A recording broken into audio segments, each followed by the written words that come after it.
Are you a triple trumper? Hey, it's okay if you're a double trumper or a single trumper, as long as you're a trumper. I'm a triple trumper, and today on The Ordinary American, I'm your host, Paul Sarkis.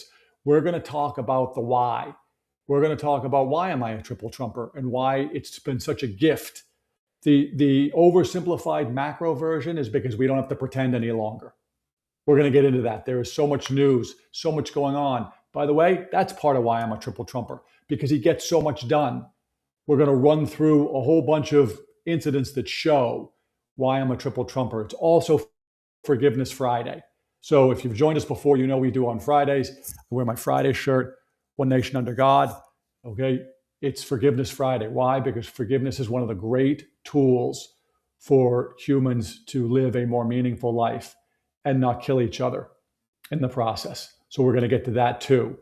And we're going to get to some of the practical stuff. I shared last week some of the personal stuff on how and why it's been important for me.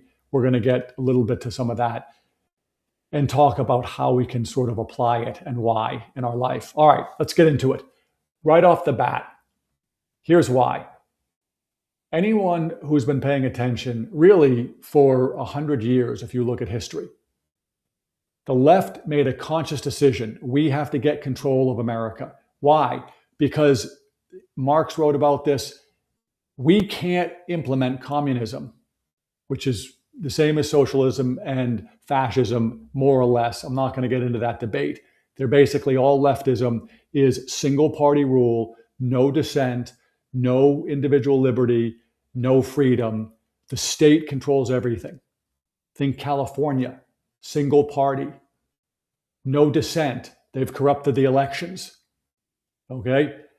They're even passing a law, or they did pass a law, the anti-Nick Shirley law, where you can't even question some of the laws that they have. Okay? When Trump came along, he started saying things out loud that nobody else was willing to say. There's the great Dave Chappelle. It's not really a comedy bit, but it's sort of funny. He was making it as an observation in a comedy bit where he talked about how Trump was the first person that he saw call out what everybody knew to be true, which was Hillary Clinton said, this guy, Trump, doesn't pay his taxes. Trump said, I try to pay as little taxes as everybody else, just like her wealthy donors. And you, Hillary, could have changed the law if you wanted to, but you didn't. And you didn't because your donors paid you not to change the law because it works for them. And he said, whoa, I never saw that. And he said, that's A Star Is Born, because he said, that was his words, because he said, finally, somebody was telling the truth. When Trump said, lock her up, and it got all the flamboyant press, oh, look at how terrible, and he's doing a police state. She broke the law. She used the federal government to spy on Trump with Obama. She created the fake Russian dossier, which she conspired with Russian agents to come up with fake stories and then get it into the press. Once it was into the press, then the government used that as the predicate to start to investigate. It was always a hoax. She did it. So finally, people heard, oh, there's the truth. And what's the latest? The latest I'm putting up right now. This is Trump yesterday. Let me see if I can move that in there so we can see it better. The communists are finally making their move. I've been waiting and preparing for this for a long time. It's easy to be a communist. All you have to do is say, I'll give you everything. But that means you're taking it away from others that have earned it. Over thousands of years, that ideology has not worked once. The game is on. Enjoy watching. President Donald J. Trump. All right? We don't have to pretend. We're seeing what's going on in New York with the communists. We talked a lot about this over the last bunch of days. We don't have to pretend anymore. They're trying to take over America. They're saying it. The idiot Democrats who keep on voting for this party that has embraced communism. We showed Schumer the other day, and we showed Trump's response to Schumer. Schumer is a Jewish American.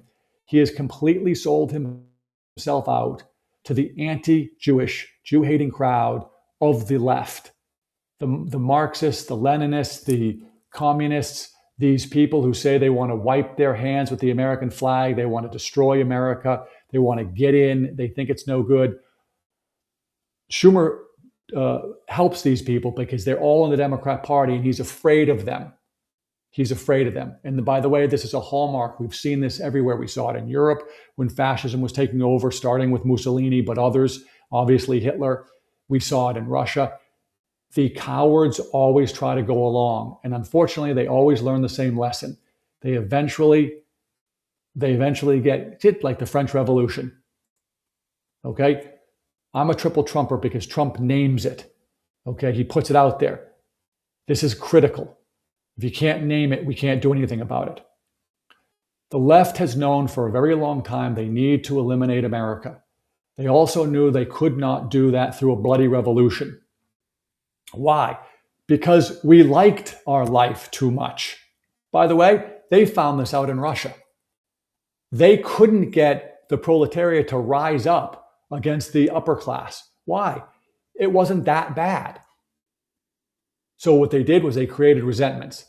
Enter critical theory, oppressor and oppressed. You are wronged down here because this guy is taking from you. Zero-sum world. The only way that this guy has anything is he takes it from you. You need to get on top, and then you can be the oppressor. That's the left's ideology. Trump's been calling it out. Okay? Trump's been calling it out. So we're going to run through it. This is another great reason why I'm a triple Trumper.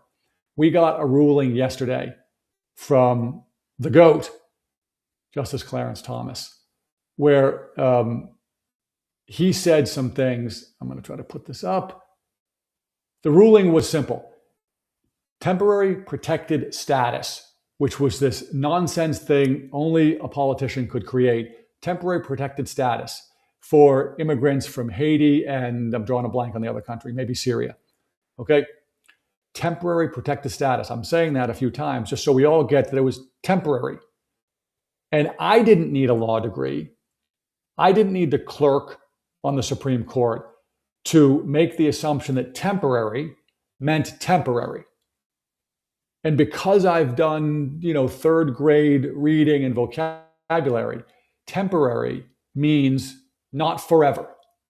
And it means a short period of time. Temporary. What the Supreme Court ruled was temporary means temporary. So we had to wait when Trump wanted to eliminate the temporary protected status for immigrants. By the way, it was never meant to be temporary. They used the name temporary to trick us. It's only going to be temporary. It's only going to be temporary. We're going to come back to this as it relates to taxes. It's only going to be temporary. Don't worry about it. Then what do? They leave it forever. And then when we try to take it away, when Trump tried to take it away and say it's only temporary, they said, you can't remove these people now. They've been here for 5 years or 10 years or 3 years or 20 years or whatever it's been. I think it's been 15 since this went in place. Okay. This is Andrew Braca. He's great. I love his show. This is, where is it? Him talking about this. President Trump has tried to end TPS for Haiti since November 2017. TPS, temporary protected status. 17, his first term. TPS was blocked by a lower court in 2018 until time ran out. Biden was elected, and then it was time ran out. See what the left does? They wait. They get all their people. They took over the organization. We're going to come back to this. This plays a role in something else we're going to talk about. They said we're going to do the long march through the institutions. We're going to get our people in, and we're going to be judges. We're going to be bureaucrats. We're going to be unelected people. We're going to be elected people. And we're going to get in and we're going to slowly change things. Started by President Biden, our supposedly nonpartisan judicial system blocked a legitimate executive branch authority. It's taken 8 years and 7 months for the Supreme Court to right the wrong of the activist judges. When courts block the will of the people, we no longer live in a democracy. Hear, hear. We live Amen. In a judicial tyranny. Shipwrecked crew built. Why is that critical? That's critical because you got to remember that these judges that are putting in these temporary holds nationwide on executive orders are not elected, unelected. This is going to play a role in a bunch of things we're going to talk about today. Trump is trying to bring back the notion that we elect Congress. Congress has the power of the purse. Congress has power. They are supposed to make these decisions. Over the years, Congress and the Senate has built this federal bureaucracy and sort of let power and authority seep out into all these bureaus and agencies that essentially make law. The EPA is sort of the most disgusting example of that. Okay, Trump is trying to fix that and bring it back and say, no, we elected you. You do it. This temporary protected status was a great example. An unelected judge made this ruling, and we had to wait years for the Supreme Court, 9 people with law degrees, to tell us that temporary meant temporary. Bill Shipley writes only the constitutional claim, no more. It survives here. So if TPS was terminated for racist reasons, that would be illegitimate. That would be the constitutional claim. But there's no more APA challenges, arbitrary and capricious challenges, to how the secretary arrived at the decision to terminate TPS. The constitutional claim is based on comments about TPS covering sheet-hole countries and the like, raising the issue of racial animus being a motivation. The government can't legally act based on racial animus. So that claim is fact-specific, and the Supreme Court here held that the nature of the comments is not likely to prevail on the merits, so no injunction stopping the ending of TPS. Bill Shipley, again, it's going to apply to all the TPS. SCOTUS said the district courts lacked jurisdiction to review, and Kristi Noem had set in motion the process for ending. By the way, what he's talking about there is the judge said, basically, I think you did it because you don't like black people. It wasn't exactly that clear, but it's basically say because it was racial and you just don't, you're being racially, you're discriminating.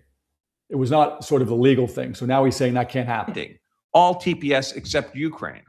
The only issue preserved was a constitutional claim based on purportedly racial comments about race, ethnicity, made in connection with the decisions to end TPS. The Supreme Court said those were reviewable, but not likely to prevail on the merits, so no injunction was warranted. Ron DeSantis, correct decision, but note that 3 liberal justices, that would be, of course, Justice Sonia, the wise Latina diabetes Sotomayor, the Justice Elena, no, I've never been married, never had kids, why do you ask, Kagan, and Justice Ketanji Sealingbird Chirp Jackson, ruled that temporary protected status is essentially permanent status. See, this is why I'm a triple Trumper.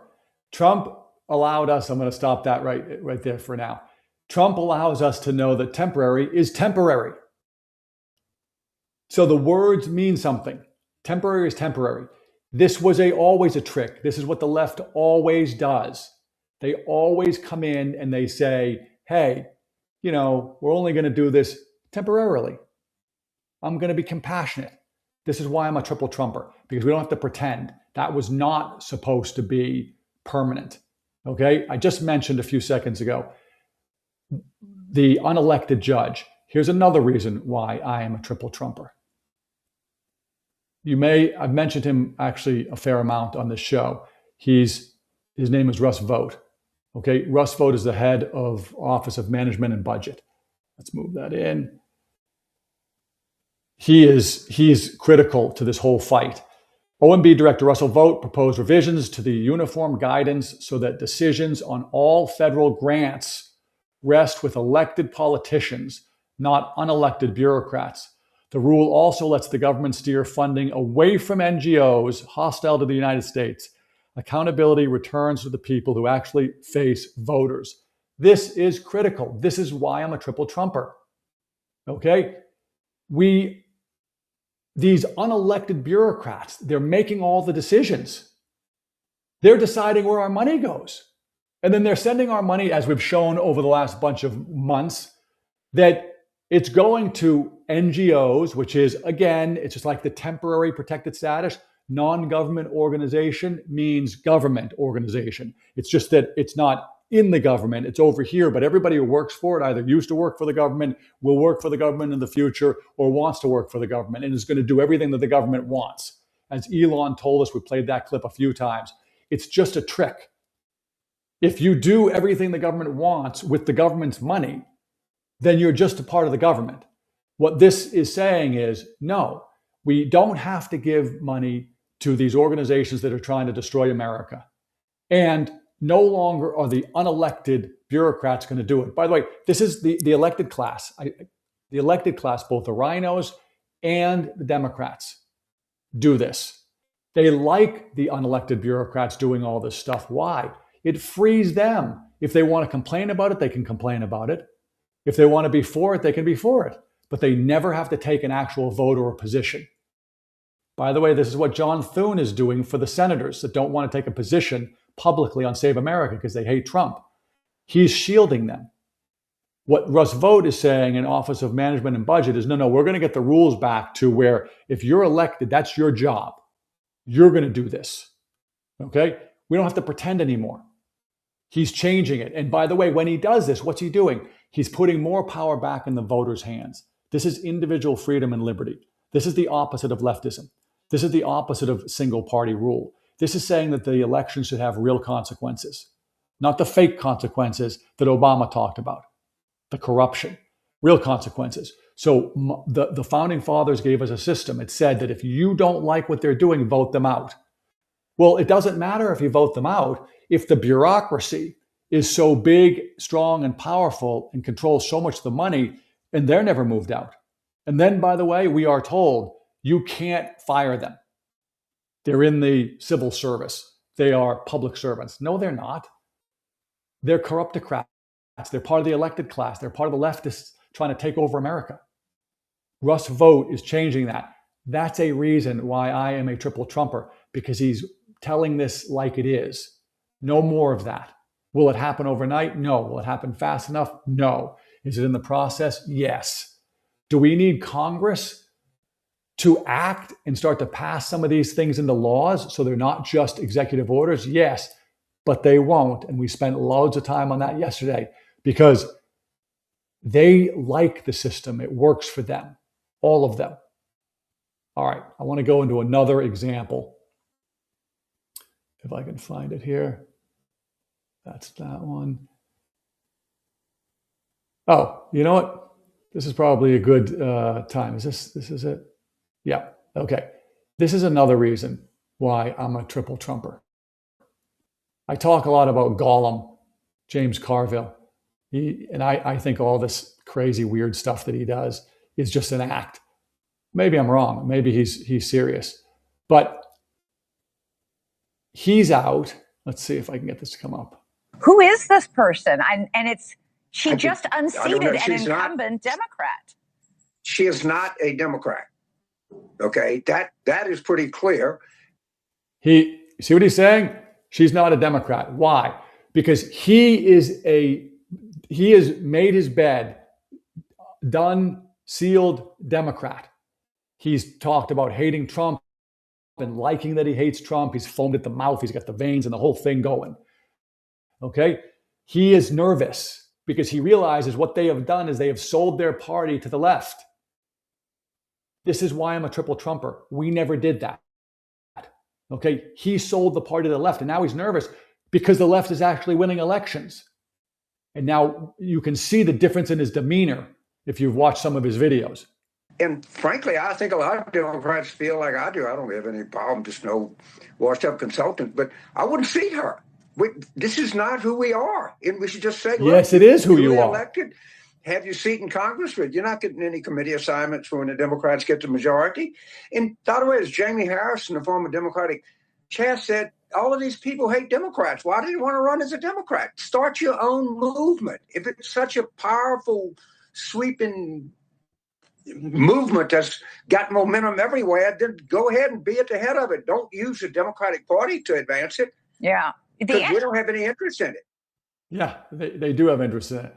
See what he's saying there? Why did he use the Democrat Party? Because you invited him in. You invited the left in. This was your doing, James Carville. You did this. All of you tech bros and billionaires and wealthy people in Silicon Valley, all you Hollywood people who voted for single party rule in California, you brought in the communists. If you remember there's a great movie from the 80s.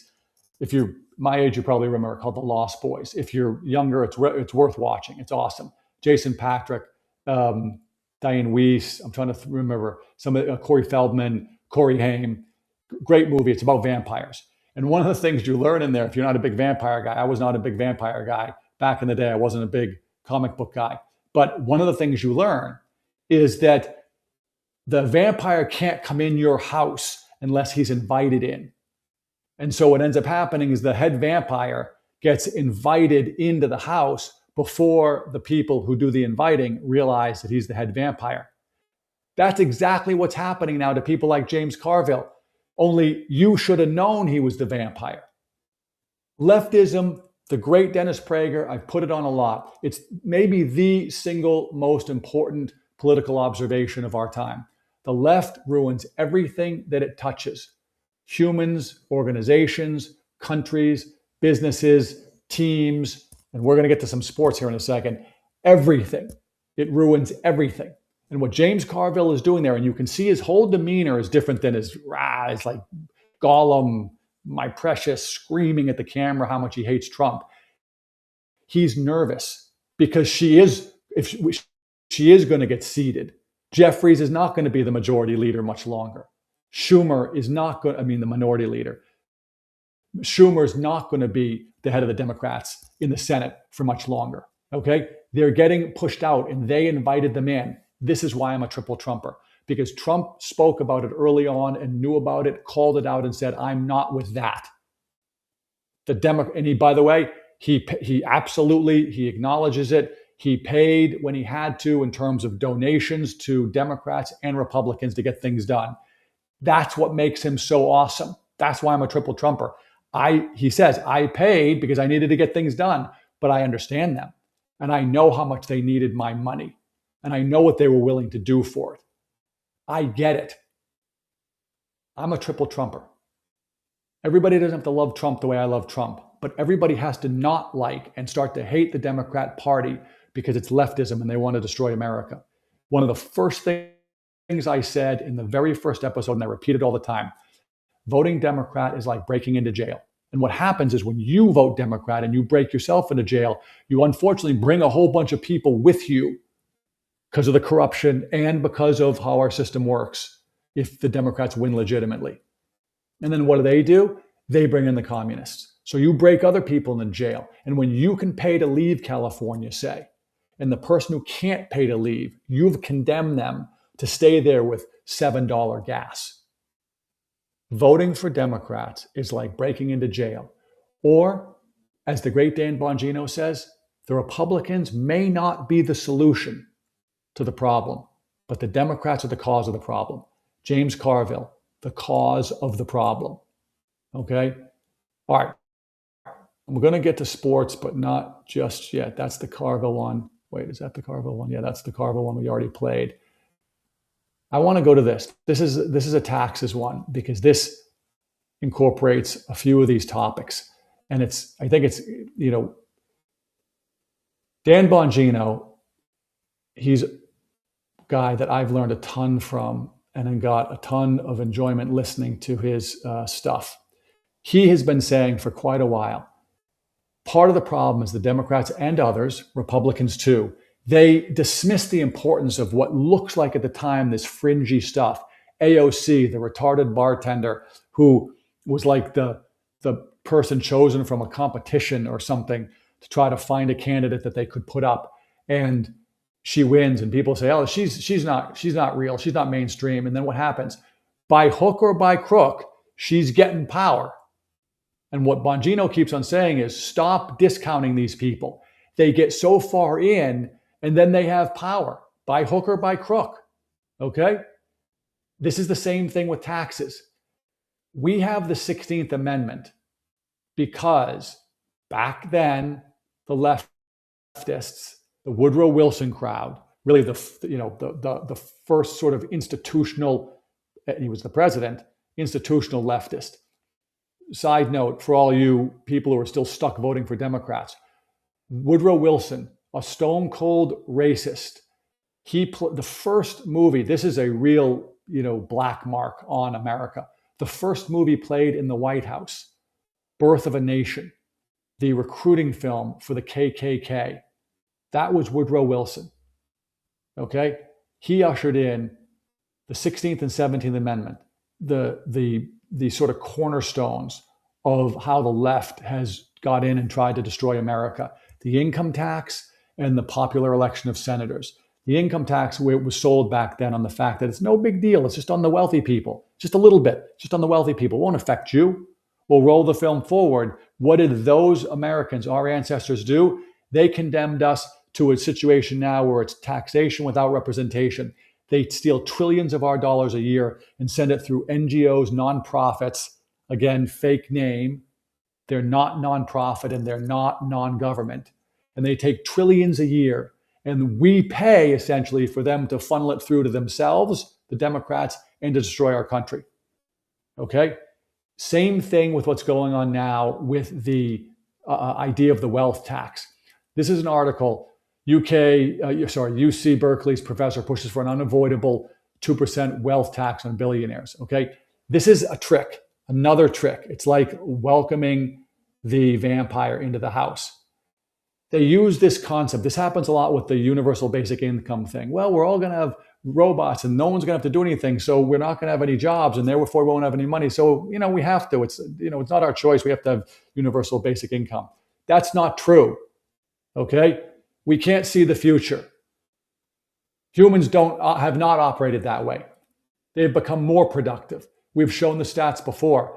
AI has made it so that these companies are not firing people, they're hiring people. Why? Because they can do more. It's the same thing that when the guy who digs ditches with his shovel, say John Henry, if you remember the great old folk tale, when they realize they can dig ditches with a backhoe, with a front end loader or a back end loader, okay? What happens? They don't dig fewer ditches, they dig more and deeper, okay? This is what this guy is saying. Is essentially we need a billionaire's tax, just like the one in California.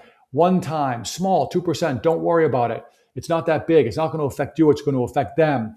2% will apply to everyone with a net worth more than 100 million, and bring governments significant revenue. That's the trick. The government doesn't do anything. It just takes money. That's all it does. Never in here does he say, hey, you know what? Maybe if we made government smaller, it wouldn't need significant revenue.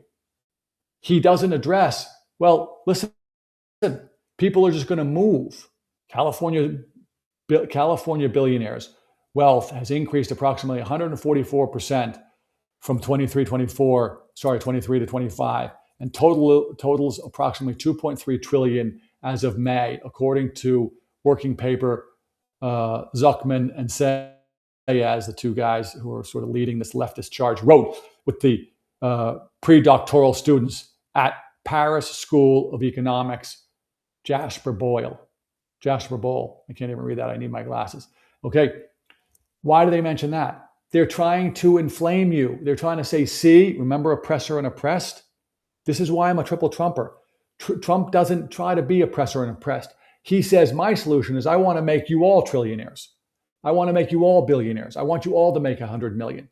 I want to make it so that there's so much prosperity that everybody has what they want. Quick historical diversion. When Jamestown in Virginia was being colonized, John Smith was sent over because essentially it was dying. And that doesn't mean like the organization was dying. It means the people were all dying. Why? Because they tried to do the kumbaya leftist stuff. We're all going to be a community. We're all going to make it. We're all going to eat the same food. We're all going to help each other. It didn't work. Why? Because over a big enough organization, some people want to work 2 hours a day. Some people want to work 20 hours a day. Some people are really good with their hands. Some people are really good with their legs or their brain. It didn't work just to say everybody was going to have to participate together. What did John Smith do? He took all the land and he said, you get that land, you get that land, you get that land, you get that land. You got to make food for yourself. And then what happened? They had a surplus. That's human nature. That's Trump. These guys are the way that died. Okay, this is collectivism. And by the way, it always does great for the people at the top. Always. This is another thing that makes me a triple Trumper. Trump, like the founding fathers, has a lot of money. Okay? He doesn't shy away from it. Every politician I know tries to say, oh, well, I'm a working guy, or I came from working class, or I don't have much money, or whatever they're trying to do to try to feel like an every person. Trump, which is, I think interesting, maybe even ironic, he's the first politician that I can remember that's come out and said, I'm really rich. I'm super, super rich. And people vote for him. The founding fathers also had the most to lose. The American Revolution, we've been over this before, is the first revolution that was led from the top down.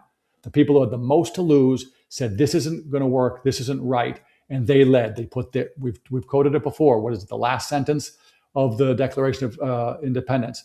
We pledge our lives, our fortunes, and our sacred honors. And they paid, okay? We hear about the ones who lived and everything went great. It was what, 57, I think, signers, I'm not quite sure. Right around that number. And many of them died horrible deaths. By the way, they kept the list of signers secret for as long as they could because they knew that it put a mark on them, put the bullseye right there for the Brits. Okay? Trump, he comes out, he's got the most to lose. He says, I'm a billionaire. I want to make you all billionaires. This is why I'm a triple Trumper. This is why it's so great to have somebody like Trump in the White House. He knows what it takes to be successful. He's not resentful. He's not saying, the other guy, they took your money. Remember yesterday, we played the video of him talking about this housing bill. The more I read it, the more I hate it. What did he say? You could see it in his eyes. He's like, yeah, he didn't say it exactly this way, but essentially saying, forget that housing bill. All we need to do is lower interest rates. He said, I know more about housing than anybody. Yeah, you can believe that because he's built, I don't know, thousands and thousands of units. Most of them are high end, but they've been in hard places to build, and he understands how to build. So he's saying, we don't need all this crap in the bill. That's all politicians creating jobs and money for the elected class. We need lower interest rates. And he said this without saying it. He said the Democrats left us with the biggest problem, the illegal immigrants. What we are seeing is that we get rid of the illegal immigrants, and that temporary PS, I was thinking TDS, temporary protected status ruling yesterday, and there was a separate ruling on immigration about asylum seekers. That's going to help us get rid of the illegal aliens. The illegal aliens are making housing more expensive. You get rid of illegal aliens and lower the interest rates, we're going to finally see what our markets really look like. This is why I'm a triple Trumper. Because instead of the government creating the problem, creating more problem with trying to solve that previous problem, then trying to solve those additional problems by creating more problems under the guise of new legislation and I'm helping. Okay? Trump says we don't need all that. He understands very well. Get rid of the illegals. Russ Vogt, get rid of allowing the unelected class. Okay, there's the elected class and now there's the unelected class. Get rid of them being able to make all the rules and spend our money on institutions, nonprofits, non-government organizations that are trying to destroy America. Okay? This is why I'm a triple Trumper. Trump, I mean, I don't even want to sort of think about what would be going on if he hadn't won. Okay? Wait, where is it? I want to play. This is, I can't help myself because I saw this and I thought, she thinks she's criticizing, this is Hillary. She thinks she's criticizing Trump. I'm going to suggest a different possibility. Let me rewind it. Let me get okay, there it is. Here we go. What would he say to you? What? What would he say to you? He would What would Netanyahu say to you? By the way, we're going to talk about this at the end here. This is the Democrats Jew hating now. The Democrats are full on anti-Semitic. If you're a Jewish American, you keep on voting for Democrats at any level. I don't care if they're your friend and they're running for dog catcher. If you're voting for a Democrat, you're supporting this party that hates the Jews and has fully embraced Jew hatred. basically say you need to support us in attacking Iran. There was a constant argument. She thinks that's a bad thing. She thinks that America is against the attack on Iran. We're not. We're not. Gas prices are coming down. Before I came on, I saw that now the oil prices are under $70 pretty consistently. We'll see where they go. I haven't seen it as much at the pump as I would like to. Pardon me. But we're getting there. But she thinks that that's a bad thing. Listen to this. That we would have. And you know, I remember one day I was on the phone for hours with Ehud, with Bibi, with others, you know, and they would say things like, you know, our planes are on the tarmac. And I'd say, well, good luck. I mean, great. Why are you doing this? Where else would planes be other than in the air? But on the tarmac, ready to take off. By the way, he doesn't even understand what she's saying. She's trying not to say he's a buffoon because he's on her side. Yes. Well, no, they'd be in the hangar, but they were on the tarmac. And you know, you would say things. You're saying you were being played all the time, all the time. I mean, by an ally that receives an enormous amount of aid. Well, of course. There's the anti-Semitism. You see that? That's how it seeps in. This is why I'm a triple Trumper. This is the anti-Semitism that seeps in. And this is her trying to latch on. Remember I said James Carville was nervous. He let these guys in. This is Hillary letting the left in, letting the Muslim crowd in, the anti-Jewish crowd in. And she's placating them. Oh, of course. Yeah, we give them a lot of aid and they should do whatever we want. What does Trump tell us? Trump tells us when he was asked in an interview, is Russia trying to help Iran? What does he say? Yeah, maybe. He said, and I'm trying to help Ukraine. And we can still work together. What she's doing is she's manipulating everybody who's watching, including him. All the Democrats, if you're a Democrat voter, this is how you get manipulated. And look, Bibi's been obsessed, as long as I've dealt with him, with two things: Iran, as you know, and his desire to normalize relations with Saudi Arabia. What would he say? Listen to what she just said. This is why I'm a triple Trumper. The head of Israel has been obsessed with the country that has said for close to 50 years, we want to kill every Jew that is in Israel and take over the land. And she's saying that's a bad thing. She's saying that the leader of Israel, the only Jewish state in the world, is obsessed, bad thing, with the country that wants to eliminate them. She is placating and trying to get in good with these Muslim leftist buffoons that you see being elected in places like New York. Okay? Then what's the second thing she says? Obsessed with normalizing relations with Saudi Arabia. What excuse me? He's been obsessed with trying to make peace? Why is that a bad thing? This is why I'm a triple Trumper. Trump comes right in and says, we don't need a two-state solution. We're going to get a solution. Maybe it's not going to be two states, but we're going to bring peace to the Middle East. She's saying, she's giving you the globalist, leftist playbook right here. Promethean action, I'll guarantee you will have this clip in there. She's saying the quiet part out loud. We don't want peace in the Middle East.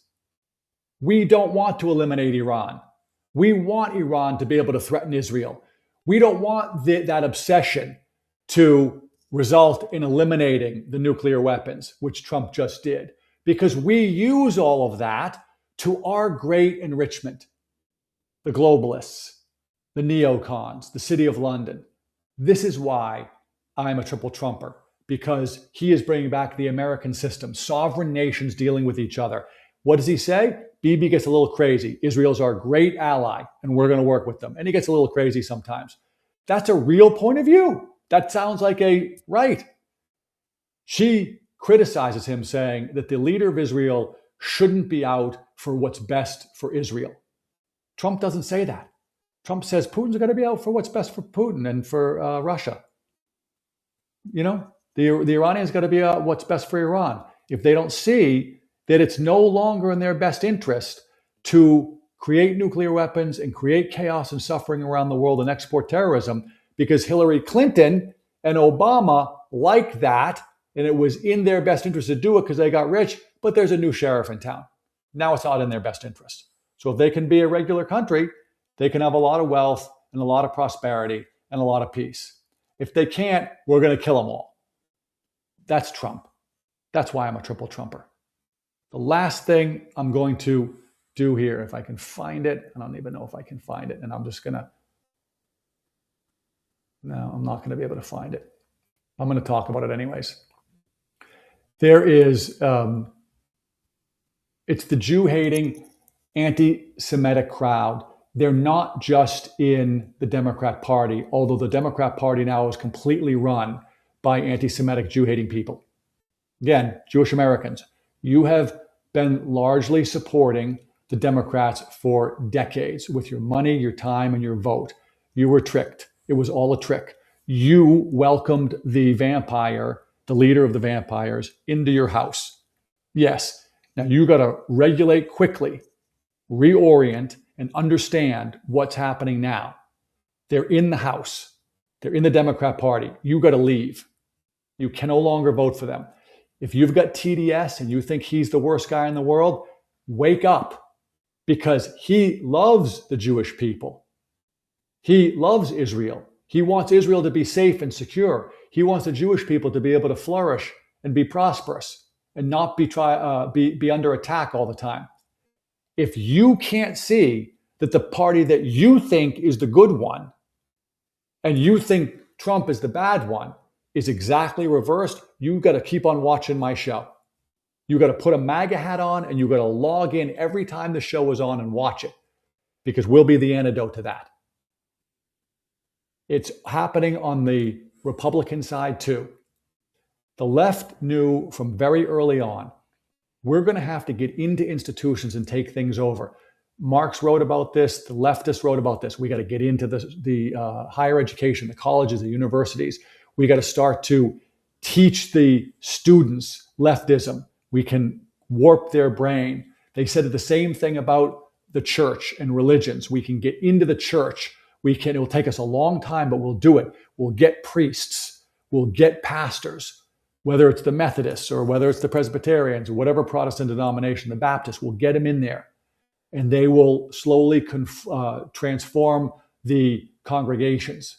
Okay, that's the same thing that's happening with the Republican Party, with the Candace Owens and the Tucker Carlson nonsense. There is no place for that. There is no place for that. That's why I'm a triple Trumper. Trump is not vague about that. No place. He could have a relationship with Tucker when Tucker was being more reasonable and not a Jew-hating person. He was saying, yeah, come on in, had him. They did an interview, all that kind of stuff. And then what does he say? Tucker's a little off the reservation, man. He's gone. Great. That's why I'm a triple Trumper, because Trump can live in that real world. Yes, when he was being reasonable, I was with him. When he's not being reasonable, I'm going to put out a boundary. I'm going to help Putin because I got two sovereign nations that are big and powerful. We got to work together. When he's doing something that's super against us, I'm going to do something that's going to put in a boundary. Same thing with Xi. This is why I'm a triple Trumper. All right, triple Trumper. I love that I'm a triple Trumper. By the way, I remember in 2016, it was in January-ish, I think. I'm from Massachusetts originally. I was living in LA at the time, and I was working the polls. I just decided to volunteer, and I've shared that story before. But I remember reading that Trump, who was, it was January of 2016, so it wasn't that deep into the primary. He was going to do a rally up in, I think it was, where was it? Lawrence? No, up in Massachusetts. I can't remember the town. It was where Paul Tsongas is from. Yeah, I think it was Lawrence. Paul Tsongas was a hardcore, 70s, 80s leftist senator in Massachusetts, and this was his hometown. And the arena was called the Tsongas Arena. And I remember seeing that not only did he sell it out, but it was lines out the doors. And I would see these things. I was like, wait a second. If he can do that, essentially behind enemy lines, there's something here. Those people were triple Trumpers. Those people were triple Trumpers. All right. It's Forgiveness Friday. I didn't leave a ton of room for it, but I am going to bring it up. One nation under God. The greatest life hack. personal, information about me. My life did not become perfect. I didn't suddenly have the feeling that I was living in a Zendo all the time, peace and everything, when I developed my strong relationship with God, stronger every day, I hope. But it got way better. And that is the greatest life hack of all, a relationship with God. One of the primary things, we talk about this because it happens in the Lord's Prayer. I essentially ask for forgiveness and I commit that I will forgive. Why? Because one of the primary tenets of Christianity is I need to love my neighbor like I love myself. How do I do that if I hate my neighbor? Forgiveness is a heck of a tool. A heck of a tool. Okay? It has been critical for me. I grew up in a culture up in the Northeast, Irish, Catholic, Lebanese. That's my background. A lot of warring, a lot in my family of, hard feelings for people and never rereconciliation. It's a little bit in the Northeast sometimes, like what you hear about the Hatfield and McCoys, the hillbillies from the folk tales. I don't know if, those are real, but where they just have clashes forever. When you're up in Boston, you're a Red Sox fan, you hate the Yankees. Okay? If you're Patriots, you hate the Jets. If you're the Bruins, you hated the Montreal Canadiens. If you were the Celtics, you hated the Lakers. And then you had your sports, your sports stars. Larry Bird, back in the day, hated Magic Johnson and hated Kareem. Kevin McHale hated those guys. Dennis Johnson hated those guys. And they hated them. Okay? A little bit later on, you had Pedro Martinez with the Red Sox.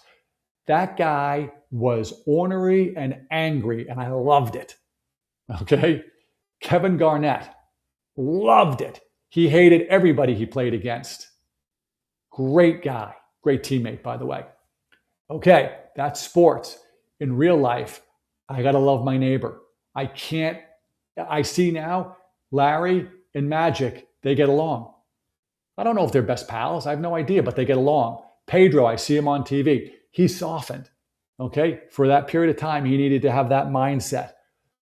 I'm trying to sort of be light and funny, but I'm sort of trying to show that hatred keeps us from loving our neighbor. I can be a Red Sox fan and hate the Yankees, okay? But I can't love my neighbor if I'm filled with resentments and hatred. Or look at a marriage. Any person that's in a marriage knows that at some point in time, that self-talk, there's a great line I heard. I use it all the time.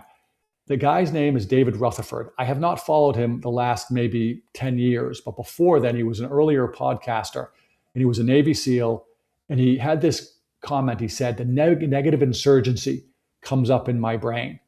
The negative insurgency, that's so visual to me. It's negative, it's resentments.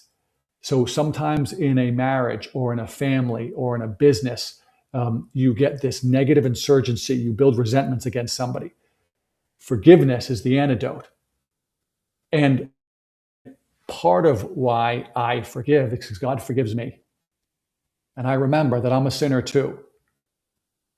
There's a woman who's a Buddhist teacher. Her name is Tara Brach. I spent a lot of time listening to her years ago, and she was very helpful. One of the things that she would say is she would say, when people are sitting in traffic and they're cursing the traffic, they don't realize that they're the traffic. So even though I'm here and I see the traffic as the problem, those people see me as the traffic as the problem. It's, to me, the same concept. I'm a sinner. I need God to forgive me. He's the only one who can forgive totally. He died for our sins. Okay, I need to honor that. How do I honor that? I don't want him to die for nothing. It's too important to the world. So I commit to forgiveness. And I try to practice it all the time. All right. That's a little bit on Forgiveness Friday. Big, huge day. I don't even know. It might have happened while we were on the air here. But I suspect today might be the day we find out about birthright citizenship. And I am, because I'm a Red Sox fan, as I said, Red Sox fans prior to 2004, all Red Sox fans had the same mental dynamic. We always thought the worst thing was going to happen, because it did. Okay? I have that same sort of Red Sox feeling right now about birthright citizenship. We got good rulings for the Second Amendment. We got good rulings on immigration and illegal immigration, temporary protected status. We got confirmation that temporary is temporary. Asylum seekers don't just have to come in and stay all the time. Okay. I get worried now that they're going to drop the hammer and we're going to find out that the Chinese billionaire can pay for 1 million Chinese people to come over here, get born, go home and become an American citizen when they've been indoctrinated into the leftist dogma, just like Hassan Piker. If you don't know him, look him up. Okay? We'll find out today. Forgiveness Friday. I went a little long. Thanks for being here. We're going to be back on Monday at 2 o'clock. Please, if you would, like, subscribe, and follow. Leave some comments. That's how you can support the show. We are fighting the battle between the left and the right. We are an anti-leftist show. We are doing this ahead of the midterms, but forever, because of what Donald Trump said in that first Truth Social that I put up. All right. The great Father Mike Schmitz told me this morning he's praying for me and asked me to pray for him. I'm going to say the same thing. I'm praying for you. Please pray for me.